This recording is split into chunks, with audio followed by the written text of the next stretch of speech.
শুভেচ্ছা। আমন্ত্রণ চ্যানেল 24 এর সাপ্তাহিক আয়োজনে স্পাহানি মির্জাপুর চা নিবেদিত মুক্ত কণ্ঠের সাথে রয়েছে আমি মোহাম্মদ ইমতিয়াজ। আমরা সকলেই জানি যে শিক্ষাই জাতির মেরুদণ্ড, মেরুদণ্ডহীন মানুষ যেমন বাঁচতে পারে না, ঠিক তেমনি শিক্ষা ছাড়া একটি দেশ, একটি জাতি কখনোই খুব বেশি দূরে এগোতে পারে না। সেই শিক্ষার বর্তমান যে প্রেক্ষাপট, তাতে কতটা প্রস্তুত আমরা ভবিষ্যৎকে মোকাবেলা করার জন্য?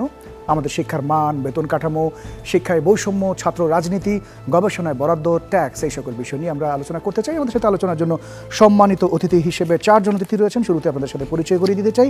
আমাদের সাথে রয়েছেন দৈনিক যুগান্তরের বিশেষ প্রতিনিধি কাজী জেবেল, আমার ডান পাশে রয়েছেন।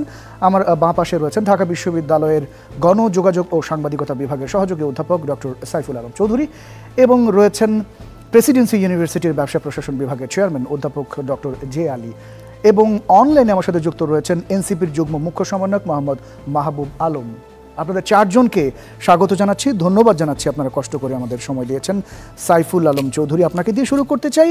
আপনি জানেন যে গতকাল প্রধান উপদেষ্টার সাথে আবরার ফাহাদ, অর্থাৎ তার বাবা ছাত্রলীগের সন্ত্রাসীদের হামলায় বুয়েটে শিক্ষার্থী ছিলেন, দেখা করেছেন, এবং দেখা করে জুলাই গণ অভ্যুত্থানের আগের 15 বছর অর্থাৎ আওয়ামী লীগের শাসনামলে দলটি এবং এর অঙ্গ সংগঠনের নেতাকর্মীদের হামলায় নিহত ব্যক্তিদের তালিকা প্রস্তুতের একটা নির্দেশনা প্রধান উপদেষ্টা দিয়েছেন।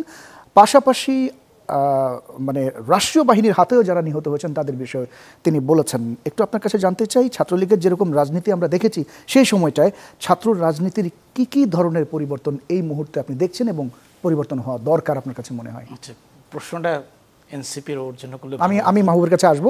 আপনাকে দিয়ে শুরু করতে চাই। যেটা মনে হচ্ছে আপনার মনে আছে কিনা, আজকে মানে গত বছর আজকের দিনেই 9 দফা দিয়েছিল, আমি যদি ভুল না করে থাকি।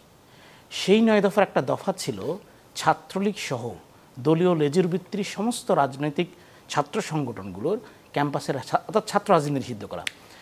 এবং আমি যদি ভুল না করে থাকি তাহলে গত বছরের অগাস্টের শুরুর দিকে স্টুডেন্টরা সবাই সিগনেচার করেছিল প্রতিটা হল থেকে, ছাত্রলীগ নিষিদ্ধের জন্য। শুধু ছাত্রলীগ না, ছাত্র রাজনীতি নিষিদ্ধ, ছাত্র রাজনীতি থাকবে না। তাহলে সেটা একটা ওই 9 দফার মধ্যে একটা গুরুত্বপূর্ণ দফা ছিল। আপনি খেয়াল করে দেখবেন 9 দফার মধ্যে 2, 3, 4 এই 4টি দফা পূরণ হয়েছে। মানে প্রথম দফাটা ছিল তখনকার প্রধানমন্ত্রী শেখ হাসিনাকে প্রকাশ্যে ক্ষমা চাইতে হবে। দ্বিতীয় দফা হচ্ছিল সম্ভবত স্বরাষ্ট্রমন্ত্রী এবং ওবায়দুল কাদের আরও কয়েকজন, তাদেরকে পদত্যাগ করতে হবে বা বরখাস্ত করতে হবে। তারপরে অভিযুক্ত পুলিশ অফিসার এদেরকে, তো ঘটনাচক্রে বাকিগুলো হয়ে গেছে। হ্যাঁ, সো প্রধানমন্ত্রী ক্ষমা চাওয়ার আগেই চলে গেছেন। সো সেগুলো হয়ে গেছে, কিন্তু 9 দফার মধ্যে ছাত্র রাজনীতির জন্য বা শিক্ষা প্রতিষ্ঠানের জন্য সবচেয়ে যেহেতু আমরা কোটা সংস্কার আন্দোলন দিয়ে শুরু হয়েছিল, তারপর এটা ফর্ম করেছে বৈষম্য বিরোধী, সেই কোটা সংস্কার আন্দোলন যেখান থেকে শুরু হয়েছিল সেটা কিন্তু শিক্ষা প্রতিষ্ঠান।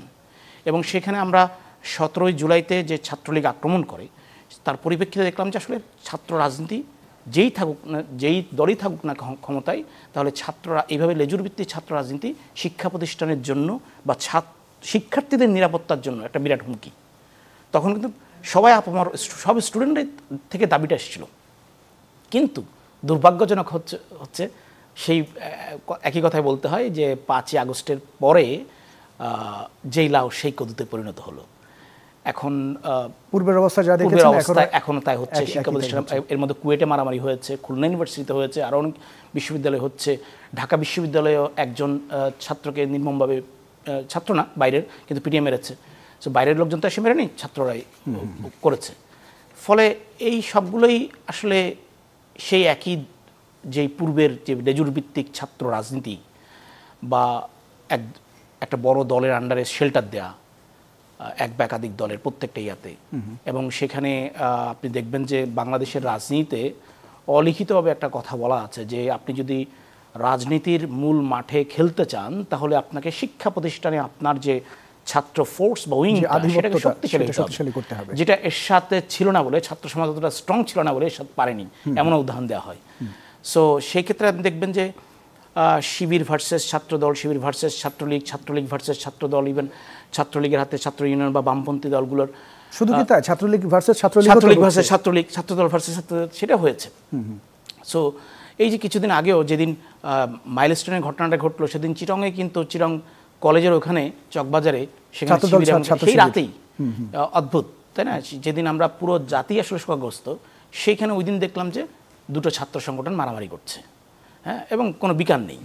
তো আলটিমেটলি আপনি এই ফরম্যাটে রাজনীতি রেখে শিক্ষা প্রতিষ্ঠানে, হ্যাঁ ডেফিনেটলি আমি কখনোই এটা দ্বিমত করি না যে ছাত্ররা রাজনীতি করবে না, অবশ্যই করবে।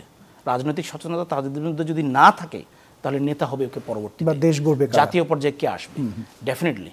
কিন্তু সেইটা যেই ফরম্যাটে আমরা ডাকসুটাকে চিন্তা করেছিলাম বা অন্য ছাত্র ইয়েগুলা, সেটা হয়নি এবং সেটা আমরা আগের ফরম্যাটে ফিরে গেছি। ফলে এটা আমার মনে হয় যে হয়তোবা দেখা যাবে যে আরও যখন সময় যাবে আগের চেয়ে ওর্স্ট হচ্ছে, কারণ আগের ব্যবস্থাগুলো তো আমরা বিলুপ্ত করতে পারিনি। জি, অনেক অনেক ধন্যবাদ। আপনার কাছে আমরা আবারও আসবো। ডক্টর আলী, আপনার কাছে আসতে চাই। প্রাইভেট ইউনিভার্সিটির একটা নীতিমালায় রয়েছে যে বেসরকারি বিশ্ববিদ্যালয়গুলোতে রাজনীতি নিষিদ্ধ থাকবে এবং অনেকগুলো ক্লজ রয়েছে। তো বেসরকারি বিশ্ববিদ্যালয়ে রাজনীতি পুরোপুরি কি নির্মূল করা গিয়েছে কিনা? নির্মূল বলতে আমি বলবো যে প্রাইভেট ইউনিভার্সিটিগুলোতে কোনো পলিটিক্স নেই আলটিমেটলি। আমরা প্রায়শই দেখি মাঝে মাঝে বিভিন্ন চিঠি চালাচালি হয়। কমিটি অনেক ইউনিভার্সিটিতে দিয়েছে, এটা আওয়ামী লীগের সময় আওয়ামী লীগের চেষ্টা করেছে, বিএনপি হয়তো চেষ্টা করছে বা করবে, কিন্তু আলটিমেটলি মানে মেজরিটি স্টুডেন্ট আসলে পলিটিক্সটা চায় না, কারণ তারা খুব কষ্ট করে টাকা দিয়ে পড়াশোনা করে। সেটা কতখানি যৌক্তিক আসলে? না, এটা যৌক্তিক না। বেসরকারি বিশ্ববিদ্যালয়ে পলিটিক্স কোনোভাবেই যৌক্তিক না, এবং এইটা আমি মনে করি যে এটা শিক্ষার জন্য একটা বড় অন্তরায় হয়ে দাঁড়াবে, কারণ যেখানেই পলিটিক্স থাকবে সেখানে তাদের পেশি শক্তির কিছু ব্যাপার চলে আসবে। রাজনীতি না থাকলে আগামী ভবিষ্যৎ, যেটা ডক্টর সাইফুল বলছিলেন যে আগামীর ভবিষ্যৎ, আগামী নেতৃত্ব তো এই তরুণরাই একটা সময় আসবে দেশ পরিচালনার দায়িত্বে। যদি সেই সময়টা না শেখেন তাহলে তারা, যে রাজনীতির মাধ্যমে দেশের পরিবর্তন হবে সেই রাজনীতি যদি শিখে তাহলে তো সমস্যা নেই, কিন্তু সত্যিকার অর্থে কি সেটা হচ্ছে? মানে ছাত্র রাজনীতির পক্ষে আমরা সবাই, ছাত্র রাজনীতি করবে, কিন্তু আমরা যে রাজনীতি করলে দেশ এবং জাতির জন্য উন্নতি হবে বা দেশ জাতির মুক্তি হবে সেটা যদি করে তাহলে তো সমস্যা নেই, কিন্তু আলটিমেটলি তো সেটা হয় না দেশে। আর বেসরকারি বিশ্ববিদ্যালয়ের ছেলেমেয়েরা টোটালি পড়তে আসে, তারা ওই প্রাইভেট ইউনিভার্সিটিতে পড়ে রাজনীতি করে রাজনীতিবিদ হবে, এটা আমার মনে হয় না যে খুব বেশি যৌক্তিক। মানে তাদের ওই ভীষণ, তারা রাজনীতি সচেতন থাকবে, তারা যেমন বিগত আন্দোলন সংগ্রামে প্রাইভেট ইউনিভার্সিটির বড় ভূমিকা ছিল, কিন্তু যদি এটা ফলাও করে পাবলিকের মতো যদি রাজনীতি শুরু হয় তাহলে আমরা যে উদ্দেশ্য নিয়ে বেসরকারি বিশ্ববিদ্যালয় পরিচালিত হচ্ছে বা যে মোটো নিয়ে এগোচ্ছে এই জায়গাটাতে বিরাট একটা ধাক্কা খাবে, এটা ঠিক হবে না। অনেক ধন্যবাদ। আপনার কাছে আবারও আসবো। আমরা আপনার কাছে একটু আসি।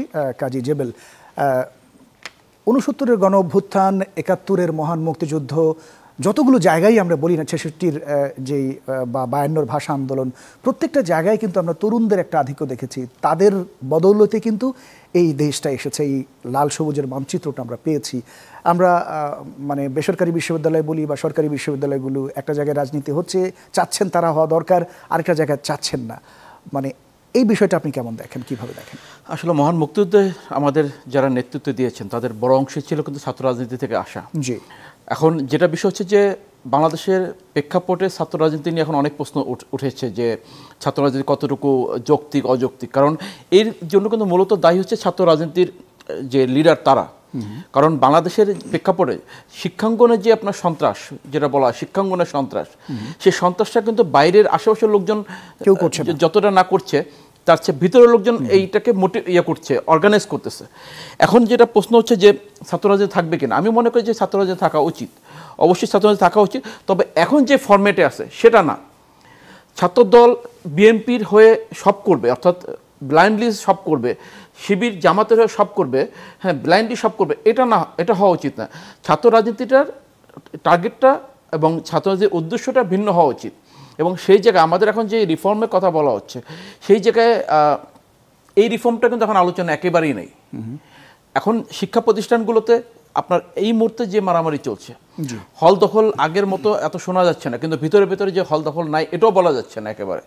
আধিপত্যের জায়গাটা কিন্তু ঢাকা ইউনিভার্সিটিতে আমরা দেখেছি যে আধিপত্যের জায়গাটা অনেকটা ক্লাস বলছিলেন যে জেলাও সেই কত, মানে মোটামুটি এই জায়গা থেকে আসলে আমাদের এখন এই ইন্টারিম সরকার যেহেতু কিছু সংস্কার এগিয়ে নিচ্ছেন এবং ঐক্যমত কমিশন কিছু কাজ করছে, তারা খুব শীঘ্রই একটি জুলাই সনদ করতে যাচ্ছে, কিন্তু আমার কাছে মনে হচ্ছে যে তাদের এই আলোচনায় 19টা যে এজেন্ডা নিয়ে আলোচনা করছে সেখানে অনেকগুলো বেসিক সংস্কার কথা বলা আছে, কিন্তু পলিটিক্সের যে সংস্কারটা, এই সংস্কারের বিষয়টা আসলে কোনো আলোচনা এই মুহূর্তে নেই, এজেন্ডাও নেই, মুখে মুখে আছে, কিন্তু বাস্তবে নেই।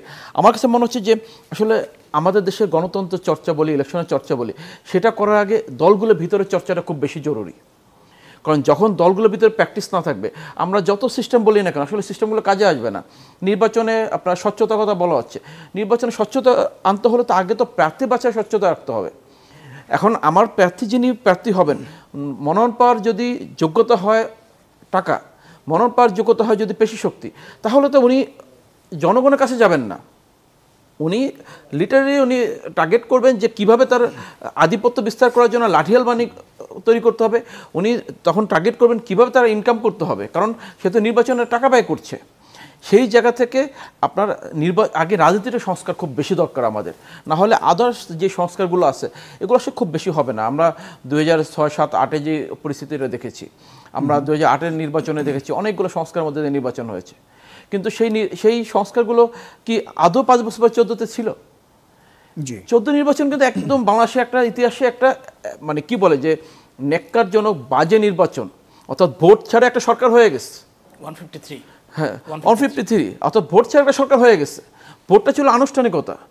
আমরা এই যে একটা অন্ধকার যুগে প্রবেশ করার যে একটা অন্যতম ডোর ছিল 2014 সালের ইলেকশন, সেই ইলেকশনটা কি আপনার তার আগের 5 বছর আগের যে সংস্কার ছিল সেখানে কিন্তু আপনার না ভোট ছিল, সেখানে অনেকগুলো সংস্কার ছিল। অর্থাৎ 8 নির্বাচনের পরে যারা 9 এসে তারা আস্তে আস্তে কাটতে কাটতে কাটতে এসে 14তে এসে কিছুই রইল না। এই যে পচন ধরার জায়গাটা তৈরি হইল, সেই জায়গাটাতে আপনার একটা বড় কারণ ছিল রাজনৈতিক আমাদের যারা নেতৃত্ব। এবার তো আমরা প্রত্যাশা করতে পারি যে এবার ইতিহাসের সবচেয়ে সুন্দর একটা নির্বাচন হবে, যেটি প্রধান উপদেষ্টা বারবার বলছিলেন তার বক্তব্যে। আপনাকে অনেক ধন্যবাদ কাজী জিবেল, আপনার কাছে আবারও আসবো। আমরা মাহবুবুল আলম আপনার কাছে আসতে চাই। গণ অভ্যুত্থানের 24-এর গণ অভ্যুত্থানের সবচেয়ে বড় যেটা ছিল যে লেজুর বৃত্তি, ছাত্র রাজনীতি নিষিদ্ধ, যেটা আপনারা বলেছিলেন, এখন কেন ছাত্ররাই আবার রাজনীতিতে জড়াচ্ছেন? আসলে ছাত্র রাজনীতির যে স্পিরিট বা ছাত্র রাজনীতিটা আসলে কি, আমার কাছে মনে হয় বাংলাদেশের বড় যে পলিটিক্যাল পার্টিগুলো আছে, পলিটিক্যাল বড় পার্টিগুলোর যে ছাত্র রাজনীতি আছে, তারা আসলে ছাত্র রাজনীতি কি এটা আসলে বুঝে কিনা, এটা নিয়ে আমার মাঝে মাঝে সন্দেহ হয়। আমরা আসলে ছাত্র রাজনীতির নামে বাংলাদেশে কি দেখতে পাই? আমরা দেখতে পাই যে পার্টির প্রেসিডেন্টের জন্মদিন পালন করা, মৃত্যুবার্ষিকী পালন করা, লাঠিয়াল বাহিনী হিসাবে ব্যবহার করা। কিন্তু হওয়ার কথা ছিল ছাত্র রাজনীতিটা যে শিক্ষার্থীদের কল্যাণে তারা আসলে কাজ করবে। আরেকটা আমাদের রাজনীতির বড় সংকট হচ্ছে যে আমাদের যারা আসলে ছাত্র রাজনীতির নেতৃত্ব দেয় এরা আসলে কেউই ছাত্র না, যার ফলে রানিং যে ছাত্র থাকে তাদের আসলে সমস্যার সম্ভাবনাগুলো কথাগুলো তারা বলে না। তারা ক্যাম্পাসে আসলে আধিপত্য বিস্তার করতে চায়, তারা তাদের আখের গুছাতে চায়, তারা চাঁদাবাজিতে লিপ্ত হয়েছে, নানা ধরনের অসংগতিতে লিপ্ত হয় আর কি। তো এমন অবস্থায় আমরা একটা স্বপ্ন দেখেছি যে আমরা একটা লেজুর ভিত্তি বাইরে গিয়ে একটা ছাত্র রাজনীতির পরিবেশ তৈরি করব, কিন্তু দুর্ভাগ্যজনক ভাবে আমরা দেখলাম যে 5ই আগস্টের পরেও বড় রাজনৈতিক দলগুলোর ছাত্র সংগঠন যেসব কমিটি দিয়েছে বিশ্ববিদ্যালয়গুলোতে, সব অছাত্রদেরকে কমিটিতে আনা হয়েছে।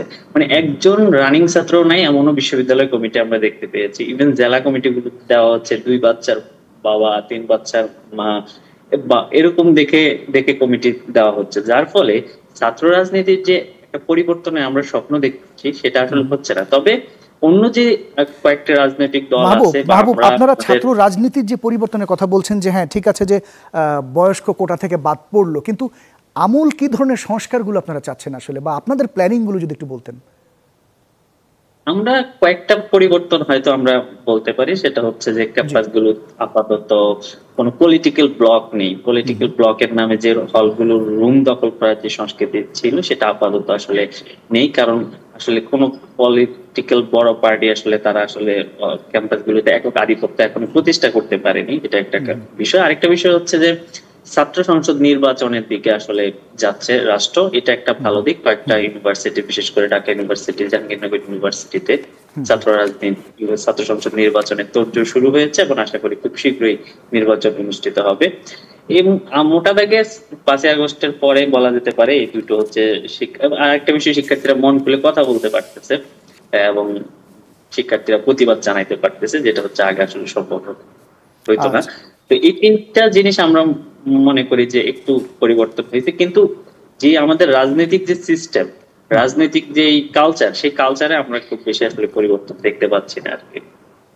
অনেক ধন্যবাদ মাহবুবুল আলম। আপনার কাছে আমরা আবারও আসবো ডক্টর সাইফুল আলম চৌধুরী। অন্তর্বর্তী সরকারের সময়ে এখন পর্যন্ত আমরা 2 জন শিক্ষা উপদেষ্টাকে পেয়েছি এবং ইতোমধ্যে বর্তমানে যিনি আছেন তার পদত্যাগের বিষয়ে ব্যাপক আন্দোলন চলছে। এবং এই আমি যখন প্রোগ্রাম করছি আমার অনলাইনে কিন্তু অনেকগুলো শিক্ষক আছেন, হ্যাঁ অনেকেই আছেন, এবং আমি যে প্রোগ্রামটা করছি অনলাইনে প্রচুর মানুষ কমেন্ট করছেন যে তার বিষয়ে কিছু বলেন, যদি আপনি বলেন যে এই যে জি জি এটা কতখানি যৌক্তিক এবং কোনটা তার পদত্যাগের ইস্যুটা বা ওভারঅল ইস্যুটা একটু আপনার কাছে জানতে চাই। দেখেন যে পদত্যাগের যে ইস্যুটা আসছে সেটা তো আসলে এবং শিক্ষার্থীরা দাবি করছেন শিক্ষা উপদেষ্টা, কিন্তু পদত্যাগ করেছেন কিন্তু শিক্ষা সচিব।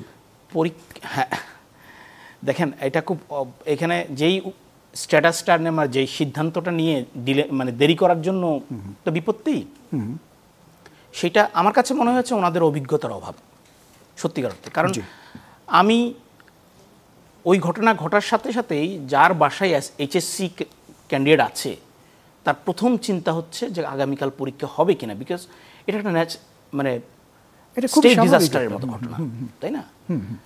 এবং ওই মাইলস্টোন কলেজেরও শিক্ষার্থীরা আগামীকাল পরীক্ষা দিবেন, এইটা দ্বিতীয়বার চিন্তা করার কোনো কারণ নাই, নাম্বার 1। নাম্বার 2 হচ্ছে আপনি যেটা বলছেন শিক্ষা এবং একজন উপদেষ্টা তথ্য উপদেষ্টা স্ট্যাটাস দিয়েছেন 4 ঘন্টা ধরে চেষ্টা করে নানান ব্লা ব্লা। দেখেন পান থেকে চুন খসলে স্টেটের আপনার সরকারের হেডকে চিফ অ্যাডভাইজার, পান থেকে চুন খসলেই চিফ অ্যাডভাইজারের দপ্তর থেকে একটা করে বিবৃতি দেওয়া হয়। তো শিক্ষা মন্ত্রণালয় যদি নাও থাকে দেশে, চিফ অ্যাডভাইজারের অফিস থাকলেই উনি যে কোনো সিদ্ধান্ত যে কোনো সময় নিতে পারেন, তাই না? জি। তো এটা তো আইনেই বলা আছে, তো বেআইনি কিছু না। তো সেটার জন্য আমার দৌড়াইতে হবে কেন?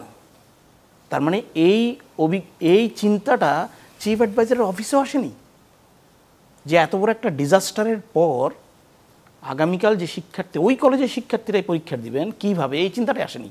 এই চিন্তাটার জন্য আমার 4 ঘন্টা দৌড়াইতে হবে শিক্ষা উপদেষ্টার বাসায়, শিক্ষা সচিবের বাসায়। এটা হচ্ছে যেটা হয়, এটা অতীত হয়েছে। সবসময় দেখবেন যে অলওয়েজ গভর্নমেন্ট কাউকে না কাউকে জবাই করতে হয়, এবং সত্যিকার অর্থে জবাই হয় আমলারা, হ্যাঁ, যে কোনো কিছুতেই। আসলে এটা জবাই না, এটা সাময়িক আসলে বলি। যদি উনি চুক্তিভিত্তিক, এবং চুক্তিভিত্তিক কিন্তু আপনি ট্রান্সফার করতে পারেন না। চুক্তিভিত্তিক আপনার না, যেখানে চুক্তিভিত্তিক দিয়েছেন সেখানে না হলে আপনি সাসপেন্ড করবেন, মানে একেবারেই টার্মিনেট করবেন। কিন্তু এটাও আরেকটা আনডিউ প্রসেস। ওনাকে আবার জনপ্রশাসন মন্ত্রণালয় হয়েছে, কেন আনা হয়েছে আমি জানি, কেউ আনা হয়েছে। সো এটা ওনারাই ভালো বলতে পারবেন, কারণ এখানে অনেক আইনজ্ঞ আছে। সো এটা আমার কাছে মনে হয়েছে যে শিক্ষা উপদেষ্টার পথে, হ্যাঁ, আপনি যখন চেয়ারে থাকবেন, ধরেন এই অনুষ্ঠানে যদি কোনো বিহাইন্ড দ্য কার্টেন কি হচ্ছে, কারা অপারেট করছে, প্রডিউসারকে, এটা কেউ জানে না, কিন্তু আপনাকেই দেখছে। So all responsibilities goes to you, তাই না? Go to you. সো ফলে আপনার এই যে আপনার প্রতি দায়িত্ব, ফলে আপনি যখন চেয়ারে থাকবেন এটা দায়িত্ব আপনাকে নিতেই হবে, যদি আমি দাঁড়িয়ে আছি, যেহেতু আপনি অ্যাঙ্কর। হ্যাঁ, তো শিক্ষা মন্ত্রণালয়ের দায়িত্ব ছিল পরীক্ষাটা পেছানো, তাই এটা খুবই যৌক্তিক। পরের যে রাত 3টা বাজে কেন আমার শুনতে হবে যে পরীক্ষাটা আপনি পিছিয়েছেন, 3টা বাজে কে শোনার জন্য? ফলশ্রুতিতে গিয়ে মন্ত্রণালয়ে ঘেরাও, মন্ত্রণালয়ে ভাঙচুরের যে ঘটনাটা ঘটলো, তাদের একটা ক্ষোভ তৈরি হয়েছে তাদের ভেতরে। ওখান থেকে সিঙ্গেল আউট করলে হবে না। আমরা অবশ্যই 5 আগস্টের পর থেকে, বিশেষ করে 8ই আগস্টের পর যদি আপনি ধরেন, 8ই আগস্টের পর থেকে আমরা দেখছি বর্তমান ইন্টারিম গভর্নমেন্ট দায়িত্ব নেওয়ার পর থেকে প্রতিটা ঘটনায় কখনো যমুনার সামনে, কখনো সচিবালয়ের সামনে, কখনো শাহবাগে, যে যার মতো করে যতটুকু অ্যাক্সেস, আমি বলবো যে যতটুকু যাকে অ্যাক্সেস দিচ্ছে। কারণ আমি কাউকে দেখেছি যমুনার সামনে গিয়ে, যখন আপনি কী বলে যে ধর্ষণ বিরোধী আন্দোলন করছিলেন, তখন আপনাকে লাঠিচার্জ এবং নীল পানি খাওয়ানো হয়েছে। আবার আপনি অন্য আন্দোলন করছেন, তখন আপনাকে আবার মিষ্টিও খাওয়ানো হয়েছে। সো দুটো 2 রকম চরিত্র। সো আপনি কতটুকু অ্যাক্সেস দিচ্ছেন, তো সব মিলে ফলে এইটা আপনি দেখবেন যে এই ঘটনাটা কিন্তু স্বতঃস্ফূর্ত হবে এবং খুবই ব্লান্ডার হয়েছে। একটা বিজয় 71 হলের একটা জুলাই আন্দোলনের নেতৃত্ব দানকারী একটা ছেলেকে জেলে পাঠানো হয়েছে। আবার আমরা সোশ্যাল মিডিয়াতে বিভিন্ন রকমের মানে অপতথ্যও দেখতে পাই, যার ফলশ্রুতিতেও কিন্তু বিভিন্ন জায়গায় বিচ্ছিন্নভাবে বিভিন্ন ঘটনাগুলোও ঘটছে। আমরা আপনাদের কাছে এই বিষয় নিয়ে আলোচনা আসবো। আমরা ছোট্ট একটা বিরতি নিয়ে আসতে চাই। দর্শক, আমাদের অতিথিরা রয়েছেন, নিশ্চয়ই আপনারা সাথে থাকবেন। ছোট্ট একটা বিরতি নিব, ফিরছি একটু পর।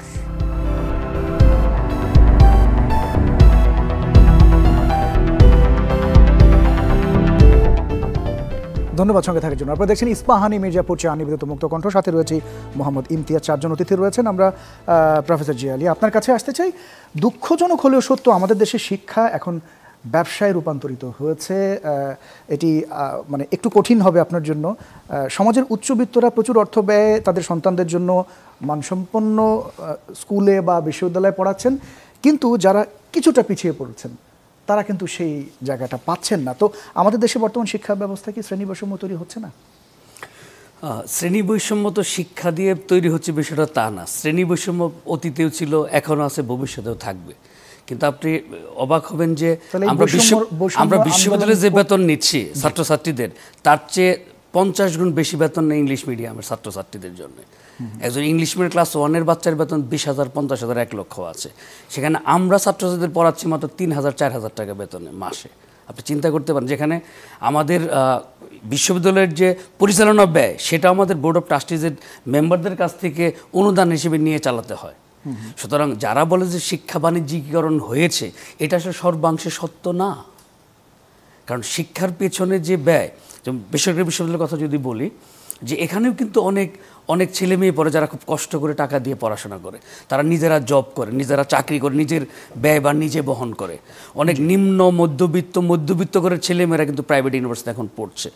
সুতরাং যে বৈষম্যের কথা বলা হচ্ছে সেটা হয়তো 1-2টা বিশ্ববিদ্যালয়ে টিউশন ফি বেশি আছে বাংলাদেশে, কিন্তু তাদের পড়ার মানও কিন্তু সেই লেভেলে। তারা কিন্তু ওয়ার্ল্ড ক্লাস মান মেনটেন করছে পড়াশোনার ক্ষেত্রে। সুতরাং তাদের শিক্ষা ব্যয়টাও কিন্তু ওই লেভেলে। সেক্ষেত্রে কি আমরা একটু বলবো যে যার টাকা আছে সে ভালো পড়াশোনা করতে পারবে, যার টাকা নেই সে ভালো শিক্ষা নিতে পারবে না? বিষয়টা কি এমন? না, বিষয়টা তা না। যে মেধা যার বেশি সে পাবলিক ইউনিভার্সিটিতে পড়ছে, সে তো ফ্রি পড়ছে, গভর্নমেন্টের সাবসিডি দিয়ে পড়ছে। আর প্রাইভেট ইউনিভার্সিটির ক্ষেত্রে কিছুটা ব্যয় তো ব্যক্তিকে বহন করতেই হবে, তাই না? কারণ রাষ্ট্র তো প্রাইভেট ইউনিভার্সিটির কোনো বেনিফিট ওইভাবে দিচ্ছে না, বরং ওরা ট্যাক্স নিচ্ছে, আপনি জানেন। তো সুতরাং আসলে এই জিনিসটা স্পেসিফিকলি আপনার কাছে একটু জানতে চাই যে সরকারি, আমি যদ্দূর জানি যে সরকারি বিশ্ববিদ্যালয় মঞ্জুরি কমিশনের নীতিমালায় লেখা আছে যে বেসরকারি বিশ্ববিদ্যালয় অলাভজনক প্রতিষ্ঠান। তো অলাভজনক প্রতিষ্ঠানে আমি যদ্দূর জানি সেখানে ট্যাক্স দেবার কোনো সুযোগ নাই, কিন্তু অতি সম্প্রতি বেসরকারি বিশ্ববিদ্যালয়গুলোতে ট্যাক্সের একটা বোঝা চাপিয়ে দেওয়া হয়েছে। এটা আসলে সম্প্রতি না, বরং 2006 সালে একটা অধ্যাদেশের মাধ্যমে এই ট্যাক্সটা দিয়েছিল, আন্দোলনও হয়েছে 15%। হ্যাঁ, পরবর্তীতে প্রাইভেট ইউনিভার্সিটি যারা স্টেক হোল্ডার, বিশেষ করে যারা বিওটি মেম্বার বা মালিক, তারা এটা রিট করেছে মহামান্য হাইকোর্টে। মহামান্য হাইকোর্ট কিন্তু এটা বন্ধ রেখেছিলেন। পরবর্তীতে এটা আবার সরকার সেটা মানে পরবর্তী করে আপিল করার পরে সেটা আবার এই ট্যাক্সের মধ্যে আসে। তবে রিসেন্টলি মানে এই গত জুনের থেকে কিন্তু আবার এটা 15% থেকে 10% নিয়ে আসছে, কিছুটা কমিয়েছে। তো আমার মনে হয় ভবিষ্যতে কোনো সরকার এসে হয়তো এটা তুলে দিবেন, কারণ এটা বেসরকারি বিশ্ববিদ্যালয়ের উপরে একটা বোঝা মনে করি, কারণ এটা পরোক্ষভাবে ছাত্রের উপরেই বর্তায়। সুতরাং শিক্ষাকে যদি আপনি, যেমন দেশে 6 কোটি মানে 17,57 লক্ষ জনগণ আমাদের দেশে মানে জনসংখ্যা, তার মধ্যে 6 কোটি কিন্তু ইয়াং জেনারেশন। আর এই ইয়াং জেনারেশনকে যদি আপনি শিক্ষিত করতে না পারেন, সেটা প্রাইভেট পাবলিক যে কোনোভাবেই হোক, যে কোনো বিশ্ববিদ্যালয়ের মাধ্যমে হোক, সেটা কিন্তু দেশের জন্য একটা বোঝা হয়ে দাঁড়াবে। সুতরাং আমি মনে করি যে সরকারের উচিত যে এটাকে আসলে ট্যাক্সের আওতায় বেসরকারি বিশ্ববিদ্যালয়কে না রাখা। এটা শিক্ষার উচ্চশিক্ষাতে অন্তরে আসলে। একটা ছোট্ট একটা প্রশ্ন আপনার কাছে করতে চাই, সেটা হচ্ছে যে প্রাইভেট এবং পাবলিক এটা থাকা উচিত কিনা? দেখেন, বিশ্ববিদ্যালয় প্রাইভেট পাবলিক, আপনি হার্ভার্ড যদি ধরেন সেটা বেসরকারি বিশ্ববিদ্যালয়, মনাশ, এমআইটি, সবই তো। সো এইভাবে না, আমার স্যারের সাথে একটু সংযুক্ত করি। প্রথমত একটু স্যারের সাথে আমি ডিফার করবো অনুমতি নিয়েই। সেটা হচ্ছে মেধাবী আসলে পাবলিক বিশ্ববিদ্যালয় আছে তা না। মানে মেধাবী আসলে ওই যে আপনার কি বলে যে আইনস্টাইনের সেই থিওরি আছে না, যে মাছটা যদি আপনি গাছে উঠতে বলেন তাহলে তো আসলে মাছের মেধা যাচাই করতে পারবেন না। তো আমার মনে হয় বাংলাদেশে যারা ইন্টারমিডিয়েট পাস করে তারা মোটা দাগেই মেধাবী। আমি এটা ফার্মলি বিশ্বাস করি, শুধু শিক্ষক হিসেবে না। তো এইখানে সমস্যাটা হচ্ছে আমাদের দেশে আসলে আমরা সবাই পাস করার পরে তাদেরকে ঠেলে দিচ্ছি বিশ্ববিদ্যালয় নামক আসলে একটা মানে আমি আসলে ইন্টারমিডিয়েট যদি আপনি পুকুর হয়, মাঝখানে কিন্তু নদী নেই, চলে যাচ্ছে সমুদ্রে, তাদেরকে পাঠিয়ে দেওয়া হলো। সো দেখেন, সবাই তো একই রেজাল্ট করে আসছে না, সবার একই ধরনের, সবাই সায়েন্টিস্ট হবে না, সবাই ডাক্তার হবে না কেউ। এখন আপনি যতই বলেন, কিন্তু ওকে একটা কর্মমুখী জীবন দিতে হবে। কিন্তু আপনি বিশ্ববিদ্যালয় বলছেন, বাংলাদেশে কোনো রিসার্চ বেস বিশ্ববিদ্যালয় সে অর্থে নেই, নট ইনক্লুডিং ঢাকা বিশ্ববিদ্যালয়, কোনোটাই রিসার্চ বেস না, ঠিক আছে? সব আসলে সার্টিফিকেট বেসড। তো কর্মমুখী শিক্ষাতে দেশে যতগুলো প্রাইভেট পাবলিক বিশ্ববিদ্যালয় আছে তার কত % আসলে কারিগরি উচ্চশিক্ষা প্রতিষ্ঠান আছে? আপনি ওটাও বিশ্ববিদ্যালয় হবে, কিন্তু যার আসলে মেকানিক্যাল জ্ঞানটা, তার নেচারটাই ওই ধরনের, তাকে আমি ঠেলে দিচ্ছি তাকে ঢাকা বিশ্ববিদ্যালয়ে পড়তে হবে, সে যা পড়ছে বাংলা, সাংবাদিকতা, বিজনেস স্টাডিজ, নানান ধরনের, ও জীবনের রসকসই হারিয়ে ফেলছে ওখানে। ওই যাকে আমরা মেধাবী বলছি, যে আপনি দেখবেন, আপনি যদি ডেমোগ্রাফিক অ্যানালাইসিস করেন, প্রতি বছর ফার্স্ট ইয়ারে যারা ভর্তি হয় প্রত্যন্ত অঞ্চল থেকে, যেখানে এখনো পর্যন্ত আমি 2 জন স্টুডেন্ট পেয়েছি হিলট্রেক্সে, রাঙ্গামাটি থেকে 10 ঘন্টা লাগে রাঙ্গামাটি থেকে যেতে তাদের, সেইখান থেকে পড়ালেখা করে তারা ঢাকা বিশ্ববিদ্যালয়ে এসে পৌঁছেছে। ঠিক আছে? সো এখন আপনি কি হচ্ছে, আপনি এতগুলো পাবলিক ইউনিভার্সিটি করেছেন, একটাও সক্ষম পাবলিক ইউনিভার্সিটি আছে? আপনি পাবলিকে কি হচ্ছে, পাবলিক আসলে এই যে ভালো স্টুডেন্ট যারা মানে রেজাল্টের ভিত্তিতে ভালো স্টুডেন্ট বলি, এই ভালো রেজাল্টদারই আসছে, ফলে পাবলিক তার পাবলিক নামেই আসলে কাটছে। আবার প্রাইভেট ইউনিভার্সিটি কী করছে, প্রাইভেট ইউনিভার্সিটি তাকে আসলে বাজার ওরিয়েন্টেড কিছু প্রযুক্তিগত সুবিধা একটু ফ্লারিশ করছে। ধরুন আমি আমার সাংবাদিকতা ডিপার্টমেন্টের কথা বলি, বাংলাদেশের বেশিরভাগ পাবলিক বিশ্ববিদ্যালয়ে সেই ধরনের ল্যাব নাই যেইটা এখনকার যুগে, ধরেন আমি এআই পড়াবো, এখনকার যুগে আমি ডেটা জার্নালিজম পড়াবো, বাংলাদেশের কোথাও ডিপ ফেক অ্যানালিসিস করার মতো কোনো গতকাল এই ইস্যুটা নিয়েও আবরার ফাহাদের ছোট ভাই আবরার ফাইয়াজ প্রধান উপদেষ্টাকে জানিয়েছেন যে সেরকম ল্যাব নাই, শিক্ষার কোথাও নাই। ঠিক আছে, আমি সাংবাদিকতার বা গণমাধ্যমের শিক্ষক, আমি এখনো সরকারকে বুঝাইতেই পারলাম না যে ক্লাস 5 এই আপনি যে কথায় কথায় বলতেছেন যে ভুয়া তথ্য ছড়াচ্ছে, মাইলস্টোনের মতো ঘটনা, গোপালগঞ্জের মতো ঘটনা যখন হয়, তখন দেখে আপনার হুতাশ হয়ে পড়েন। তো এইটা আপনি জাস্ট আপনার পাশের দেশে দেখেন না, দূরে যাওয়ার দরকার নেই। পশ্চিমে ইউকে তো ক্লাস 5 থেকে, ইন্ডিয়া থেকে ক্লাস 6 থেকে শিক্ষা দেওয়া হয়, মিডিয়া স্টাডিজ। সেখানে আমার এখানে জার্নালিজমে ভর্তি হতে হবে এর জন্য। অথচ এটা আপনার বেসিক নিড। আপনি যেরকম 5টা বেসিক নিড আছে, তথ্য আপনার একটা বেসিক নিডস। সো আপনি যেরকম পচা খাবার খান, খাবার খেলে মারা যাবেন, পচা তথ্য খেলেও মারা যাবেন। এই সিম্পল জিনিসটা সরকারের মধ্যেই আজ পর্যন্ত বুঝতে পারলাম না, তাহলে কেমনে হবে বলেন? অনেক ধন্যবাদ, আপনি খুব চমৎকার করে বলছেন। আপনার কাছে আবারও আসবো, কাজী জেবেল আপনার কাছে একটু আসতে চাই। আমরা যখন প্রোগ্রাম করছি, এখানে বেশ কিছু কমেন্ট দর্শকরা করছেন যে 18তম শিক্ষক নিবন্ধনের ভাইবাতে নিয়ম বহির্ভূতভাবে প্রায় 23,000কে ফেল করানো হয়েছে। এইটা কি বৈষম্য নয়? আসলে পাস ফেলের তো একটা জাজমেন্টের বিষয়। জি হ্যাঁ, তবে মোটা দাগে যেটা বলা যায় যে শিক্ষা ব্যবস্থা নিয়ে আমাদের 2জন স্যার যেটা বলছিলেন, যে শিক্ষা ব্যবস্থায় যে বিস্তর যে সমস্যা, সেই সমস্যাটার আসলে আমরা অনেকগুলো আইডেন্টিফাইড প্রবলেম আছে, কিন্তু সমাধানের উদ্যোগটা দেখা যাচ্ছে না। প্রথমত যে বিষয়টা আসছে যে আপনার শিক্ষা উপদেষ্টা সিআর আবরার স্যারের বিষয়ে যেটা আসছে, খুব অবাক হওয়ার বিষয় যে উনি বা চিফ অ্যাডভাইজার অফিস থেকে বলা হচ্ছে যে সচিব মহোদয় 4 ঘন্টা আপনার ওটাকে সাইন করেননি। এখন আমি অবাক হই যে 4 ঘন্টা একজন সচিব সাইন করেন, এই জন্য কি রাষ্ট্রের কাজ আটকে থাকবে? তাহলে আদার্স যারা ছিলেন তারা কি করেছেন? সচিবের হায়ার অথরিটি কি করেছেন? উনি করলেন না, কিন্তু আমাদের তো দেশে আপনার রুলস বিধিবিধান আছে, সচিব করলেন না, তার হায়ার অথরিটি তখন কি করেছে? এটা তো একটা এমার্জেন্সি পিরিয়ড। এক, দ্বিতীয় কথা হচ্ছে যে শিক্ষার্থীরা এখন বারবার রাস্তা নামছে। এর অর্থ হচ্ছে যে শিক্ষার্থীদের যে চাহিদা, তাদের যে আকাঙ্ক্ষা, সে আকাঙ্ক্ষার জায়গাটা তারা ফিল আপ হয়নি, তারা বারবার রাস্তা নামছে। এই জায়গা থেকে, শিক্ষার জায়গা থেকে, আমাদের চাহিদার জায়গা থেকে আমরা সেই জায়গাটা ফিল আপ করতে পারিনি। এবং সবচেয়ে বড় বিষয় হলো শিক্ষা মন্ত্রণালয় এখন পর্যন্ত দৃশ্যমান বড় পরিবর্তন আছে এমনটাও দেখা যাচ্ছে না, বরং এটা দেখা যাচ্ছে যে এখানে বেশ কিছু অব্যবস্থাপনা আমরা চোখে পড়ছে। যেমন বই ছাপানো নিয়ে কিছু আলোচনা ছিল, সেই জায়গা থেকে শিক্ষা মন্ত্রণালয় এখন পর্যন্ত খোলাসা করেনি যে আসলে ওই জায়গাটা কি হয়েছিল। আমরা তো মনে করি যে স্বচ্ছতার যে কথাটা বলা হচ্ছিল, 5 আগস্টের যে আন্দোলনের স্পিরিট ছিল স্বচ্ছতা শো করা, সেই জায়গা থেকে শিক্ষা মন্ত্রণালয় পারত যেটা আপনার গভীরভাবে এটাকে আপনার তদন্ত করে বিশ্লেষণ করে সেটাকে সবার সামনে উন্মুক্ত করা। তদন্ত প্রতিবেদন পুরোটা উন্মুক্ত করা উচিত। আমাদের তদন্ত প্রতিবেদন উন্মুক্ত হচ্ছে না, বিভিন্ন মন্ত্রণালয়ে যেগুলো হচ্ছে না, শুধু সুপারিশ আসে। কেন? টোটালটা উন্মুক্ত হওয়া উচিত। সেখানে কে দোষী কে নির্দোষ সেটা আমাদের মানুষ জানুক। স্যার একটা বিষয় বললেন যে বেসরকারি আপনার বিশ্ববিদ্যালয়, প্রাইভেট বিশ্ববিদ্যালয়গুলোতে আপনার ভ্যাট আছে 10%। এটা তো খুবই একটা অন্যায়। আপনি একটা জাতিকে আপনি শিক্ষিত করবেন, সেখানে আপনার তো সাবসিডি দেওয়া উচিত, কিন্তু আপনি সেখান থেকে ব্যবসা করতেছেন। প্রাইভেট বিশ্ববিদ্যালয়কে আপনি ব্যবসা করতে উৎসাহিত করতেছেন, দ্যাট মিনস 10% তো স্টুডেন্টদের ঘাট থেকে যাচ্ছে। এখন একজন বাবা মায়ের যদি 3 জন সন্তান থাকে বা 2 জন সন্তান থাকে, তাকে তো 2 জন সন্তানের পিছনে তার ব্যয় করতে হচ্ছে। মূল্যস্ফীতি, আপনার আদার যে খরচ, সব দিকে তো আপনার হচ্ছে, আপনি মানুষের সামাজিক নিরাপত্তা দিতে পারছেন না। এখনও আমাদের দেশের আইনশৃঙ্খলা অবস্থা ভালো হচ্ছে না। কেপিআই, আপনার সেক্রেটারিয়েট তো কেপিআই, সেখানে আমরা বারবার দেখছি যে লোকজন ঢুকে পড়তেছে, সচিবালয়ের মতো একটা স্পর্শকাতর জায়গায় লোকজন ঢুকে পড়ছে। আপনি সামাল দিচ্ছেন, ঠিক আছে, আপনি পরিস্থিতি সামাল দিচ্ছেন, কিন্তু আপনি সারা বিশ্বে মেসেজ কি যাচ্ছে?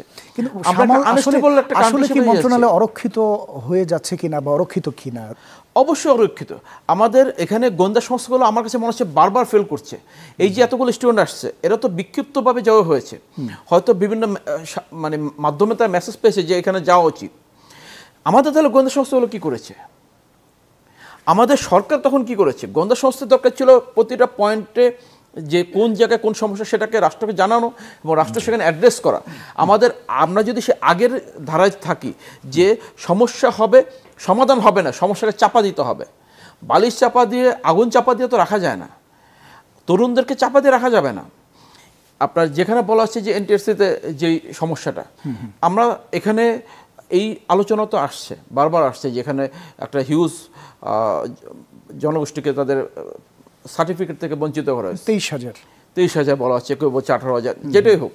এই যে বলা হচ্ছে, এটা একটা জাজমেন্টের বিষয়। হ্যাঁ, শিক্ষা মন্ত্রণালয় পারত যে আসলে সেটাকে আবার রিএভালুয়েট করতে, হ্যাঁ ঠিক আছে, যে একটা রেজাল্ট হয়ে গেছে, আমরা আবার এটাকে পুনর্মূল্যায়ন করি এবং আমরা সেটা প্রকাশ করি যে আগের যেটা মূল্যায়ন করা হচ্ছে সেটা সঠিক ছিল, অথবা এই কারণে সঠিক ছিল, অথবা সঠিক না থাকলে এই কারণে সঠিক ছিল না, এবং যারা দেয় তাদেরকে পানিশমেন্ট করা হোক।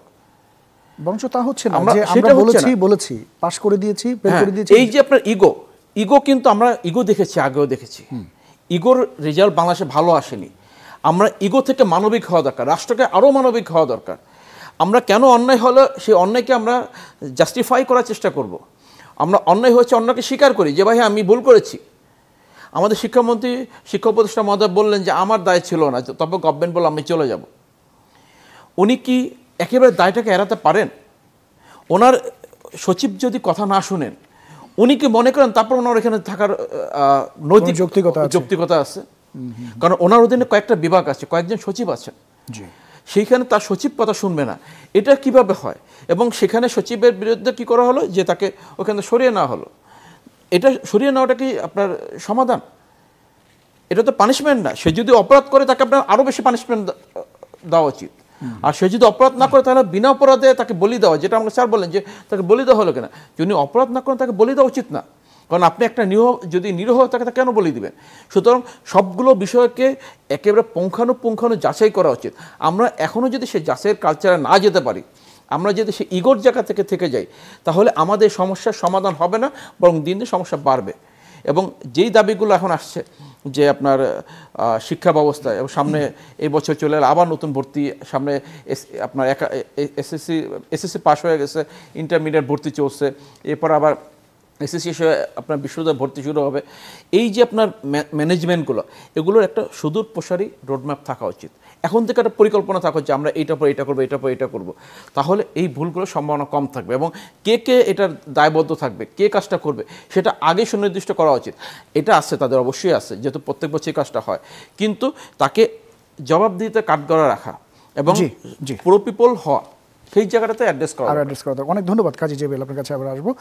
মোহাম্মদ মাহবুবুল আলম, আপনার কাছে আবার একটু আসতে চাই।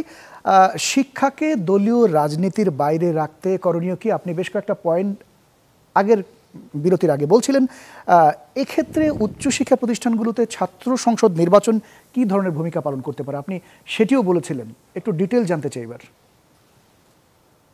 আচ্ছা, তাই আমি চলমান নিয়ে দু একটা কথা বলতে চাই। জি, একটা বিষয় হচ্ছে যে আমরা 5-8 পর অনেকগুলো সংস্কার কম দেখেছি, কিন্তু এখনো পর্যন্ত শিক্ষা কোনো মিশন দেখিনি। আমরা জাতীয় নাগরিক পার্টির পক্ষ থেকে কয়েকবার জানিয়েছি যে শিক্ষা মিশন করার জন্য, কিন্তু আসলে সেটা হয় নাই। আরেকটা যেটা বিষয়, আসলে সামগ্রিকভাবে শিক্ষার উন্নয়ন ঘটাইতে যে প্রথমে আমরা প্রাথমিক শিক্ষাটা আসলে সুন্দর করতে হবে, প্রাথমিক সেখানে নিশ্চিত করতে হবে। আপনার বেসমেন্ট যদি শক্তিশালী হয় তাহলে হচ্ছে ওভারঅল শিক্ষা শক্তিশালী হবে। কিন্তু আমাদের যেটা সবচেয়ে বড় সংকট এটা হচ্ছে যে আমাদের প্রাইমারি যারা শিক্ষক জি। এদের বেতন মাত্র 18,000 টাকা। ইভেন এছাড়া অনেকে আছে যে যারা 4,000 5,000 দিয়ে শিখায়, যার কারণে জাতীয় প্রেস ক্লাবের সামনে এই বিশেষ করে আন্ডার 10 এর শিক্ষকরা নানা নিয়ম কাম করেছে। আমি একটা কি করছেন এটা বুঝতে পারিনি, মানে টিউশন করাচ্ছেন, মানে মাঝখানে পয়েন্টটা না না ক্লাস না 10 পর্যন্ত বলছি যে আমন করতেছে জাতীয় আন্ডার যেসব শিক্ষক মানে অর্থাৎ স্কুল যারা শিক্ষক তারা দেখবেন জাতীয় প্রেস ক্লাবের সামনে নিয়মিত একটা গ্রুপ জাতীয় কি বলে অনেক দাবি জাতীয় প্রেস ক্লাবে নিয়মিত আন্দোলন করে যাচ্ছে, কিন্তু তাদের আন্দোলন আসলে খুব কাজে দিচ্ছে না। আমি একটা কথা বলি যে আমি ইন্ডিয়া ইউনিভার্সিটি থেকে পড়াশোনা করছি, তো আমার বন্ধুরা দেখলাম যে যেই মতো ইউনিভার্সিটি থেকে পড়াশোনা করে তারা হচ্ছে স্কুলে জয়েন করতেছে। কেন স্কুলে জয়েন করতেছে? তাদের সেন্ট্রাল স্কুল যেগুলো আছে ইন্ডিয়াতে তারা জয়েন করলে তাদের বেতন হচ্ছে 70,000 রুপি, যেটা হচ্ছে বাংলাদেশের আসলে একজন প্রফেসর বা অ্যাসোসিয়েট প্রফেসরও পায় না। তো আপনি যদি শিক্ষা আসলে উন্নত করতে চান আপনার আসলে প্রাইমারি এডুকেশন থেকে স্কুল এডুকেশনটাকে আসলে উন্নত করতে হবে, তাহলে আপনি আসলে কোয়ালিটি স্টুডেন্ট পাবেন। এটা আমার একটা অ্যাড করার ছিল। আরেকটা বিষয় হচ্ছে যে আপনি যে কোশ্চেনটা করেছেন যে আসলে ছাত্র রাজনীতি মূলত আসলে আমাদের ছাত্র রাজনীতিটা যেটা করতে হবে শিক্ষার্থীদের কল্যাণে রাজনীতিটা করতে হবে। আরেকটা অ্যাড করতে চাই, ইন্ডিয়াতে দেখবেন যে আমাদের যারা পলিটিক্যাল পার্টির নেতৃত্ব দেয় এরা দেখবেন যে পিএইচডি করা স্টুডেন্ট, অর্থাৎ একটা গবেষণা করতে পাশাপাশি একটু সময় সেটা রাজনীতিতে সময় দেয়। কিন্তু আমাদের দেশে পুরো বিষয় উল্টো, পড়ানোর সবকিছু বাদ দিয়ে শুধুমাত্র রাজনীতির দিকে কাজ দেওয়া হয়। মানে একজন ছাত্র শুধুমাত্র রাজনীতি করার জন্য সে হচ্ছে ছাত্র পর্যন্ত পরীক্ষা দেয় না, ছাত্র তো 7 বছর 10 বছর ধরে টিকে রাখে। ইভেন আমাদের আমরা তারপর পড়াশোনা শেষ হয় না। হ্যাঁ হ্যাঁ, আশ্চর্যজনক ভাবে আমরা লক্ষ্য করলাম ছাত্র দলের প্রেসিডেন্ট এটার পক্ষে একটা যুক্তি দিলেন যে মানে অছাত্ররা কমিটিতে আসবে কেন, যে ছাত্ররা আসলে পড়াশোনায় সময় দিতে পারবে না। মানে এত জ্ঞান বা এত নলেজ তার পাশে একটু দেখলেই তো হয় যে এখানে ছাত্র যে মাস্টার্স পাস করলে সে মানে তার যদি পিএইচডি করতে হয় তাহলে সে ছাত্ররা নেতৃত্ব দেয়, তাহলে তার ছাত্র টিকে থাকতেছে। এবং ছাত্র রাজনীতির যে কথা যে ছাত্ররাই রাজনীতি করবে দুইটি হচ্ছে বাংলাদেশে এখন বাংলাদেশে হয়েছে উল্টা, যে শুধু ছাত্র রাজনীতি করার কারণে ছাত্রত্ব পর্যায়ে মানুষ বছরের পর বছর ড্রপ করে শিল পরিস্থিতি তৈরি করে এবং এই ছাত্র রাজনীতিটাকে হচ্ছে ইনকাম রাস্তা তৈরি করে, যার কারণে আসলে আমাদের ছাত্র রাজনীতি পরিবেশটা দিন দিন নষ্ট হয়ে যাচ্ছে। এই সমিতি থেকে আমাদের বেরিয়ে আসতে হবে। আমরা এটি বলছি যে ছাত্রকে এবং এই জাতীয় যারা অছাত্রদের দিয়ে কমিটি আমরা আসলে এই আহ্বান জানাচ্ছি। মাহবুব, অনেকে তো অনেক রকম প্রশ্ন করে, যেমন আপনারা তো ছাত্র রাজনীতি এখন করছেন, অনেকেই প্রশ্ন করে যে আপনারা এত বড় বড় প্রোগ্রাম করেন সেই প্রোগ্রামের ফান্ডগুলো কোত্থেকে আসে, যেহেতু আপনারা শিক্ষার্থী, এটার কি উত্তর দিবেন? সাধারণ মানুষের অনেকে প্রশ্ন। জি জি, আপনারা দেখতে পেয়েছেন আমরা 1 মাস আগে একটা ফিনান্সিয়াল পলি সংবাদ সম্মেলন করে উদ্যোগ করেছি, আমাদের ওয়েবসাইটে গিয়ে আপনারা দেখতে পাবেন।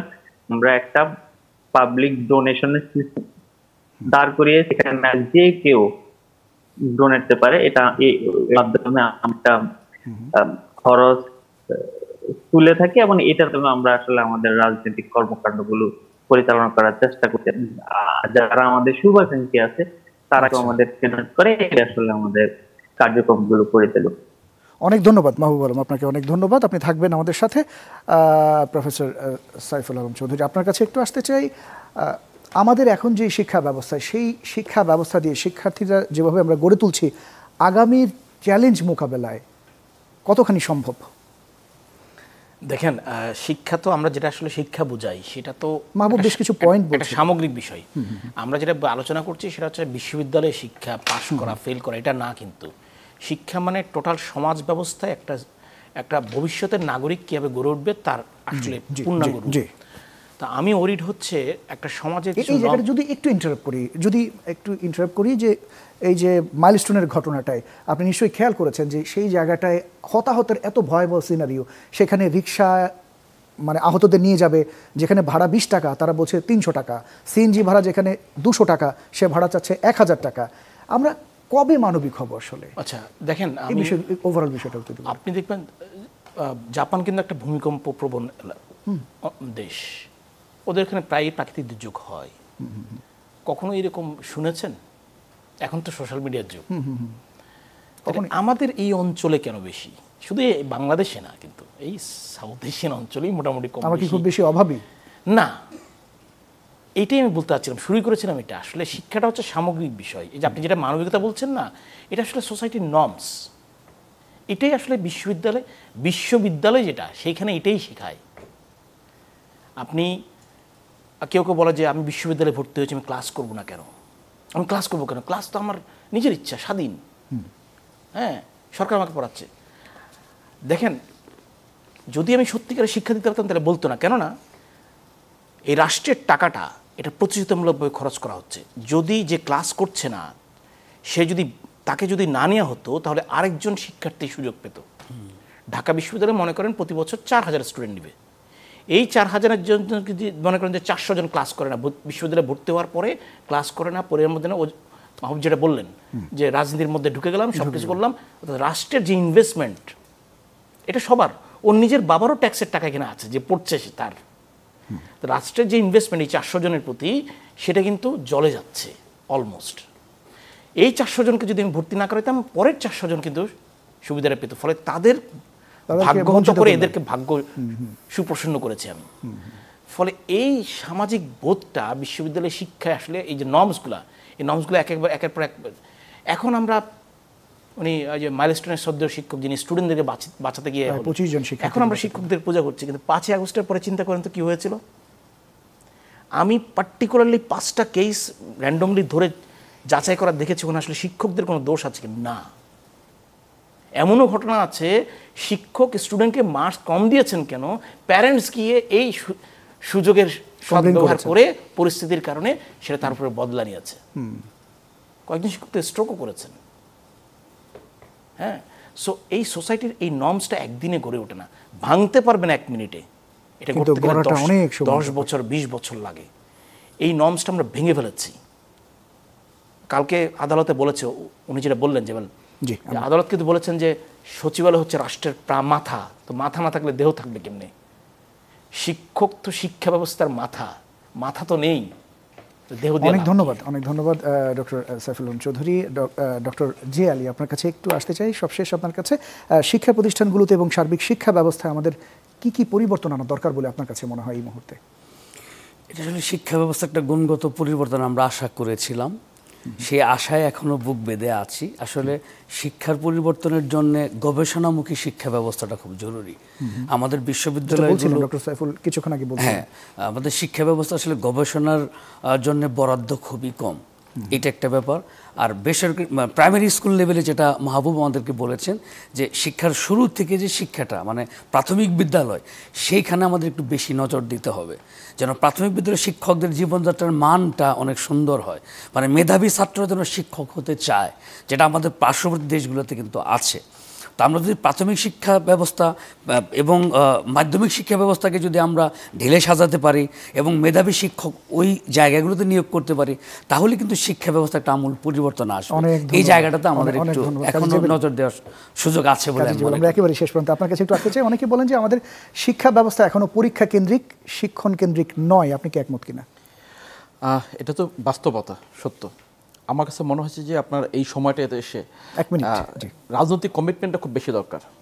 যে পলিটিক্যাল পার্টিগুলো এখন যে কমিটমেন্ট করে যে আমি ক্ষমতা গেলে এই করব, প্রত্যেক দলে এখন কমিটমেন্ট হওয়া দরকার যে সে শিক্ষা খাতে, স্বাস্থ্য খাতে, মৌলিক চাহিদা খাতেগুলো কী চেষ্টা আনবে, এটা খুব বেশি জরুরি। এবং আরও একটি বিষয় আমি আশঙ্কা করছি, সেটা হচ্ছে যে আমাদের এই মৌলিক বিষয়গুলো, শিক্ষা স্বাস্থ্যের মতো যে মৌলিক বিষয়গুলো, এইগুলো যদি পলিটিক্যাল পার্টিগুলো এখন অ্যাড্রেস না করে, তাহলে তাদের জন্য আবার একটি 5 আগস্ট আসবে।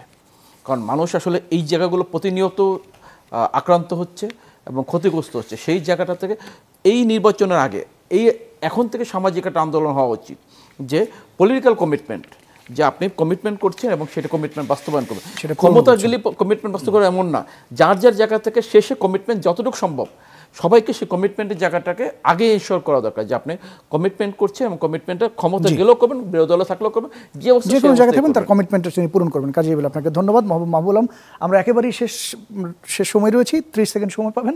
এক বাক্যে যদি বলেন যে এখন আমরা দেখতে পাই যে কথায় কথায় এটা একটা সংস্কৃতি হয়ে গেছে, একটা আন্দোলন, শিক্ষার্থীরা পড়াশোনা বাদ দিয়ে, ক্লাস বাদ দিয়ে আন্দোলনে চলে যাচ্ছেন।